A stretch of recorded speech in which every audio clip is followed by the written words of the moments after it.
ભાવનગર જિલ્લામાં રહેતા યુવકે MBAનો અભ્યાસ છોડી 3 વીઘામાં અલગ પદ્ધતિથી ટામેટાની ખેતી કરી। ભાવનગર સહિત સમગ્ર સૌરાષ્ટ્ર તેમજ ગુજરાત રાજ્યમાં ખેડૂતો ખેતીમાં અવનવી પદ્ધતિનો ઉપયોગ કરી તેમાંથી બમણું ઉત્પાદન મેળવી રહ્યા છે।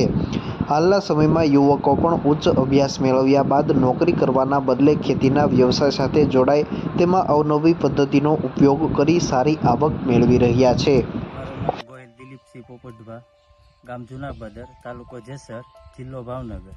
મેં ધોરણ 12 પછી અમદાવાદ GLS કોલેજમાં MBA કર્યું હતું અને વ્યવસાય ખેતી છે।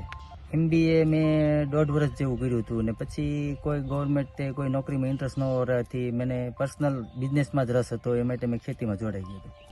બસ ટમેટીના ગયા સિઝનનું મેં માર્કેટ જોઈને આગતરો પ્લાન ગોઠવ્યો હતો, પણ સિઝન્ટાની વેરાયટી અંડા ગોળ ટમેટું મેં કરેલું છે। અત્યારે ઉત્પાદન સારું છે, પણ અત્યારે માર્કેટ બજાર ભાવ નથી અંદર। બસ મનોબળ એવું થયું છે કે કંઈક અલગ જ કરવું છે, એ માટે ટમેટીનું મેં વાવેતર કર્યું હતું। હાલમાં મેં 3 વીઘાનું ટમેટીનું વાવેતર કર્યું છે અને તેમની અંદર મલ્ચિંગ કરવાનો ફાયદો એ છે કે એનો ભેજનું પ્રમાણ જળવાઈ રહે છે અને જે અંદર ખડ કહીએ કે આપણે જે બિનજરૂરી જે અંદર મોલ ઉગે છે એ ના થાય અને પાકને સારું બેનિફિટ મળે છે।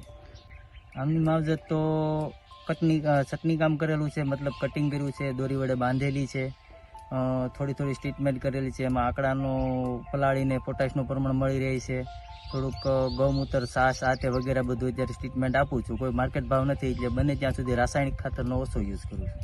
હાલમાં તો વેચાણ મારું અત્યારે જેસર જ થાય છે અને 5 કિલોની બેગ ભરું છું, તેનો ભાવ 50 રૂપિયાથી લઈને 25 રૂપિયા સુધી વેચાય છે 5 કિલો। અત્યારે તો સુધીમાં તો સિઝન્ટાનું એમિસ્ટા ટોપ એક જ યુઝ કર્યું છે ફૂગનાશક માટે, બાકી તો છાશ ખાટી છે, ગૌમૂત્ર છે, પોટાશ છે। મારા અંદાજ પ્રમાણે જો સારી એવી બજાર રહે મીડિયમ 10 રૂપિયા જેવું આજુબાજુ તો 3-4 લાખ રૂપિયા જેવું મળશે। ટામેટી પાક વાવેતર કર્યા પછીના મારે 60 દિવસે અંદર ટમેટા આવવાનું ચાલુ થઈ ગયું હતું અને હજી 4 મહિના જેવું રહેશે।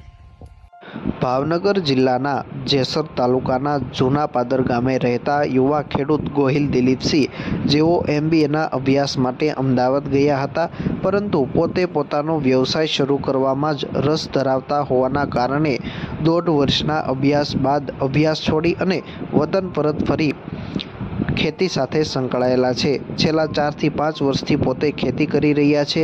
હાલ તેઓએ મલ્ચિંગ અને મંડપ પદ્ધતિનો ઉપયોગ કરી 3 વીઘામાં ટામેટાની ખેતી કરી છે। ખાસ તો ટામેટાનો પાક તૈયાર થતાં 60 દિવસનો સમય લાગતો હોવાના કારણે ટૂંક સમયમાં તેનું ઉત્પાદન શરૂ થઈ જતું હોવાના કારણે ખેડૂતોને તેનો ફાયદો થતો હોય છે।